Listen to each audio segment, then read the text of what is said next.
Hey, what's good, YouTube? Today we're gonna react to Jimmy, my nigga Jimmy. We are witnessing history in the making. But you know, let's get into the reaction, man. Is the most valuable player in the NBA? Is it strictly based off of producing wins for their team? Do you factor in the historic significance of their performances game after game? Is it about being the most versatile and complete player? Or maybe it's a combination of all of these things. There's no exact science behind the elusive NBA MVP award and who we determine who it is. But what happens when a dozen different players are playing like the most valuable player, but only one of them can go home with the award? Hey, gotta be a couple snubs, Today's man. video is sponsored by Raid Shadow Legends. Your favorite mobile game is back in... Look past 1981. Go support him. Prior to 1981, the regular season MVP award was voted on by the players. You would think this method of deciding the most valuable player in the NBA was better than what we have today, with members of the media voting for the MVP.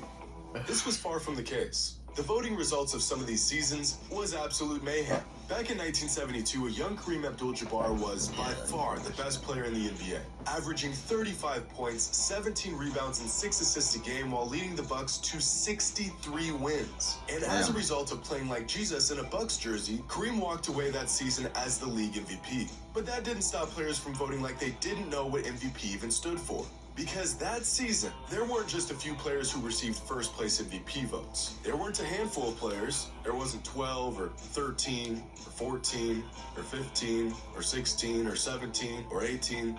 But 19 players from 16 different teams who received first place MVP votes.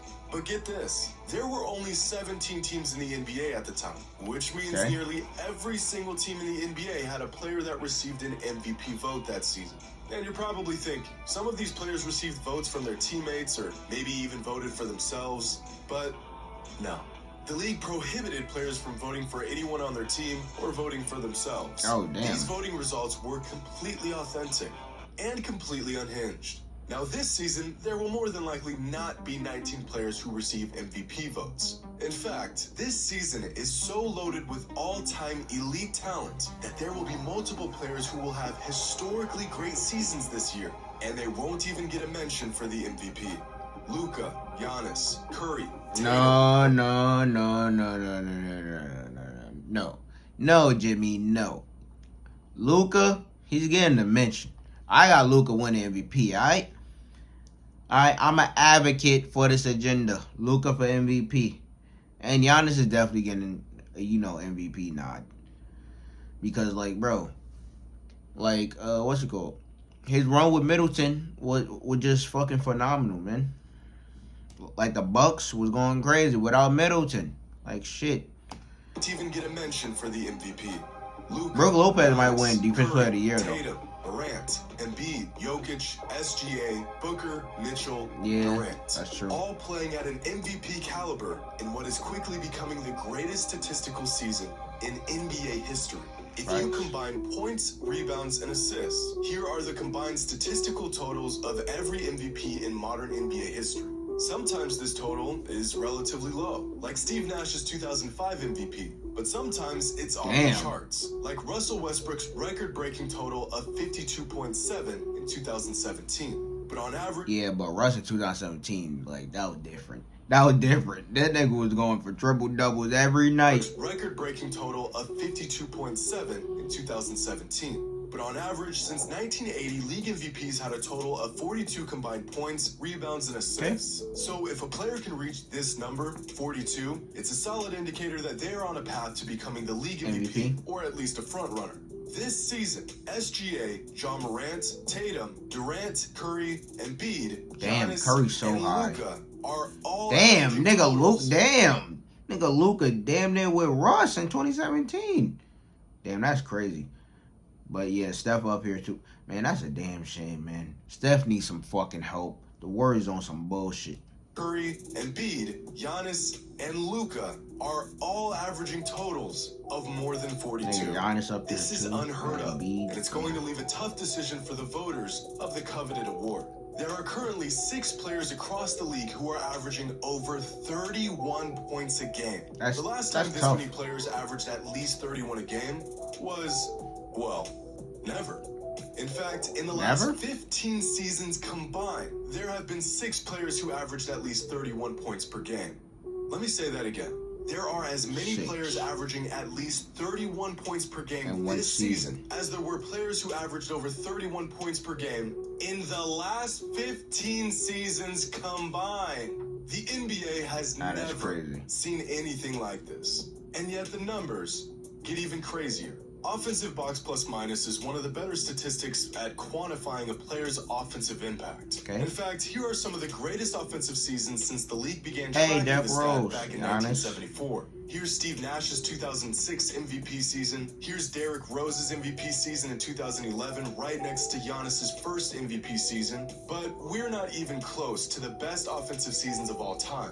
Here's Magic Johnson's MVP season in 1990. Here's Russell Westbrook's MVP season and Kevin Durant's MVP season. And just above that are the best of the best. LeBron. James Harden in 2019. LeBron in 2009, Tracy McGrady in 2003, and Steph Curry's unanimous MVP season in 2016. Steph remains the only player to ever surpass the plus 10 threshold in offensive box plus minus. And this season, he's doing it again, but even better. Steph is currently having, statistically, the best offensive season in modern NBA history. So where does all of this put Steph in the MVP race this season? Like 5. The man is 10th on the MVP ladder. Now, one of the main reasons why Steph's offensive impact is at an all-time high is due to his mind-boggling efficiency. At this point, it's become universally agreed upon that Steph is the greatest shooter of all time. But this season, he's taken his shooting and scoring to another level. Because at the moment, Steph has the highest true shooting percentage of any player to ever average at least 30 points per game. Or 29 points per game for that matter. Or 28 points, or 27, or 26, or any point per game average even remotely close to his. To find a player who scored more efficiently than Steph has this season, you have to go all the way down to just 16 points per game from Jared Allen last season. Now, Jared's a big man. Basically centers that score in the fucking paint. That's tough. Shots consist of 3-foot layups. What about perimeter players? Guys who take jump shots? Well, there has never, ever been a single perimeter player who had a season with a true shooting percentage as high as Steph's is this season. Not at 30 points per game, not at 20, not at 10, not even at 5. It has never happened. This season, Steph is shooting at a higher percentage than any perimeter player in the history of the NBA while scoring 32 points per game.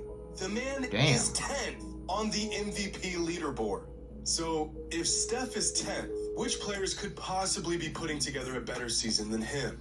Well, one of those players is Jason Tatum, who has led the Celtics to one of their best starts in franchise history. Currently, the Celtics have a net rating of 7.7, which is on pace to being the best net rating the organization has had in its entire existence. This season, Jason Tatum is averaging 31, 7, and 5 a game, which is a stat line that is so absurd that prior to this season, there have only been 3 players in NBA history to achieve it. Those players were Michael Jordan, Wilt Chamberlain, Kareem Abdul-Jabbar, and Kevin Durant. The man is putting up all-time GOAT level numbers. He is 3rd on the MVP ladder because the 2 players ahead of him are on path to completely redefining the standard of an all-time great season. Throughout NBA history, there have only been 3 players to win a league MVP and Defensive Player of the Year in the same season. Michael Jordan in 1988, Hakeem Olajuwon in 1994, and Giannis Antetokounmpo in 2020. Of all the accomplishments a player can achieve, this might just be the rarest and most impressive. And Giannis might just do it again this season. Because if his record-breaking 2020 MVP campaign wasn't dominant enough, he's somehow replicating those numbers again this season. Giannis is not only averaging 31, 12, and 5 a game, he's doing it while being the best defensive player in the entire NBA. Giannis is playing like a Shaq-Tim Duncan hybrid right now, and it's just become so normal at this point that no one's even talking about it. And somehow, that is true. one player is having an even better season Luka than Magic. Giannis is. Last season, en route to winning his second MVP, Nikola Jokic shattered just about every advanced metric. Jokic led the league in win shares, box plus minus, value over replacements, and he set a new all-time record for the highest single-season PER in league history. Now, the old record was one that stood for half a century, when Will Chamberlain averaged a modest 50 points and 26 rebounds a game, which earned him a PER of 32.08. For 5 decades, even the best players the league has ever seen could not touch this mark. Not LeBron, not Bird or Shaq, not even Michael Jordan. But Jokic managed to not only break Wilt's record, he shattered it. And this season, Luka Doncic is on pace to beating Jokic's record. At the moment, Luka is averaging 34 points, 9 rebounds, and 8 assists per game. Luka Magic. If Jason Tatum's stat line was historic, what does that make Luka's stat line? Well, 34, here's a 9, list of and 8. every player in the history of the NBA who has averaged at least 34, 8, and 9 a game. Nobody. That's the whole list. That's it. There's nobody else. Yep. Luka is on pace to breaking the NBA record for player efficiency while averaging a damn near 34-point triple-double. And that, ladies and gentlemen, might just be what it takes to win an MVP this season. But what about some of these other players who are having awesome seasons? Well, to put into perspective just how insane you have to be playing right now to even crack the MVP leaderboard, Shai Gilgeous-Alexander is averaging 31 points, 6 assists, and 5 rebounds a game on 53% shooting while having one of the highest PERs in NBA history. He is 7th on the MVP leaderboard. Damn. Kevin Durant is averaging 37 and 5 a game on career high efficiency. Take a wild guess at where he lands on the MVP leaderboard at the moment. 8th. Nowhere. Durant isn't even on the MVP ladder right now. One of the greatest players to ever lace up is in the midst of one of the most productive and efficient seasons of his entire career, and the man can't even crack the MVP leaderboard. Jesus. But both SGA and KD are doing amazing things on losing teams. What about the players who are playing like the league's most valuable player on winning teams, like Devin Booker? Booker is leading a title-contending team to one of the best records in the NBA, and he's averaging career highs across the board in production and efficiency, putting up 28, 6, and 5 a game. The man was first-team All-NBA last season, and he's playing even better this season. But this season is not like any other, because Devin Booker is 8th on the MVP ladder. Oh, but what about Joel Embiid? The beast in the East just put up one of the greatest regular season performances in NBA history. No, really. Embiid's 59-point bomb against the Jazz last week was the 7th best regular season game in league history. Okay. Yeah, that guy is 6th on the MVP ladder. 32, 10, and 5 a game. Literally those are great numbers. And the man hasn't even cracked the top 5. You've never seen this before, and neither have I.